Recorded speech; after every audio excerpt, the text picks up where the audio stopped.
একটা গুনাহ আছে, খুব ভয়ঙ্কর গুনাহ, মারাত্মক গুনাহ, কিন্তু এটা আমাদের কাছে গুনাহ মনে হয় না। সে গুনার নাম হচ্ছে গীবত, পরনিন্দা, মানুষের নামে বদনাম করা। এটা কেমন গুনাহ জানেন? গুনার পাল্লা তো বাড়ি করবেই করবে, নেক আমল যা আছে সেগুলোকে আস্তে আস্তে খেয়ে ফেলবে। তাহলে নেক আমলও কমাই দিচ্ছে, গুনাহও বাড়াই দিচ্ছে।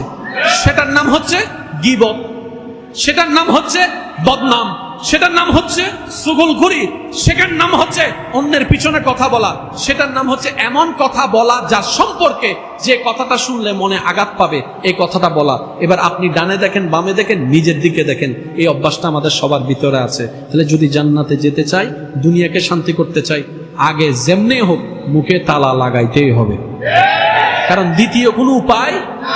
অনেক মেয়েদের জন্য প্রস্তাব আসে, প্রস্তাব যাওয়ার পরে ছেলে পক্ষ খবর নিতে আসে, খবর নিতে আসলে তার মেয়ের ঘরে আসে না, আশেপাশে খবরে যায়। যখন দোকানদারের কাছে যায়, দোকানদার হদা তোয়াই না হদ না মাইয়ে, কথা বলেন না। যখন ছেলের জন্য খবর নিতে আসে, বলে যে তোমার মেয়েটার একটা গুন্ডারে দাও, অনেক ভালো, ইতারে দেশ কিনলে।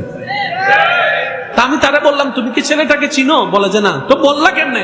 এই কথাটা বলতে কয় মিনিট লাগছে? 5 মিনিট নাকি 1 মিনিট নাকি 5 সেকেন্ড? আপনি জানেন 5 সেকেন্ড আপনি কত বড় মারাত্মক কাজ করেছেন? আপনি 5 সেকেন্ডের এই লোকটা সামলাতে না পারার কারণে আপনার জান্নাতকে আপনি চিরতরে লক করে দিয়েছেন, জাহান্নামকে খুলে দিয়েছেন। গুনাহ দুই প্রকার, আশা করি বুঝতে পারবেন। আল্লাহ নারাজ হলে গুনাহ হয়, আল্লাহ খুশি হলে সওয়াব হয়। সুবহানাল্লাহ বলেন না। আমি আমার জায়গা থেকে যতটুকু সহজ করে বলার দরকার আমি চেষ্টা করছি, বাকিটুকু আল্লাহ পাকের ইচ্ছা। আমাদের সবার চাওয়া জান্নাতে যাওয়া, জান্নাত পেতে সওয়াব লাগবে। সওয়াব কখন? আল্লাহ খুশি হলে সওয়াব। আর আল্লাহ নারাজ হলে হয় গুনাহ। আল্লাহ নারাজ হলে হয়, আল্লাহ নারাজ হয় দুই ভাবে। প্লিজ একটু মনে দিন, কয়ভাবে? যখন আমরা ডাইরেক্ট আল্লাহর হক নষ্ট করি, আল্লাহ নারাজ হয়, সেজন্য গুনাহ হয়। এবার বলেন নামাজ কার হক? জোরে বলেন। নামাজ না পড়লে নারাজ হয় কে? সেজন্য গুনাহ হয়ে যায়। বুঝতে পেরেছেন?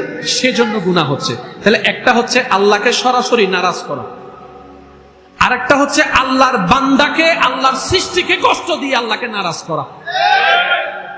আপনাকে কেউ আঘাত করলে যদি আপনার বাবা এসে বিচার করে বাপ হিসেবে, আপনাকে কেউ আঘাত দিলে, অপমান করলে যদি আপনার বড় ভাই এসে বিচার করে বড় ভাই হিসেবে, আপনাকে আঘাত দিলে তার একজন বিচারক আছে যিনি বিচার করতে পারেন, তিনি আপনার রব্বুল আলামিন।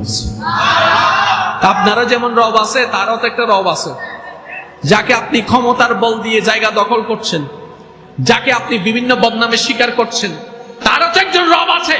এদিকে তার মনে আঘাত পেয়েছে, ওদিকে রবের দরবারে বিচার চলে গিয়েছে।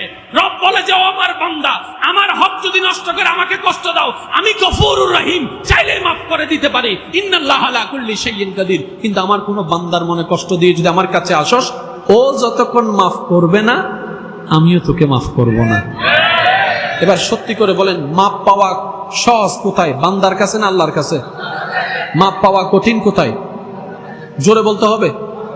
মাপ পাওয়া সহজ হচ্ছে আল্লাহর কাছে, মাপ পাওয়া কঠিন বান্দার কাছে।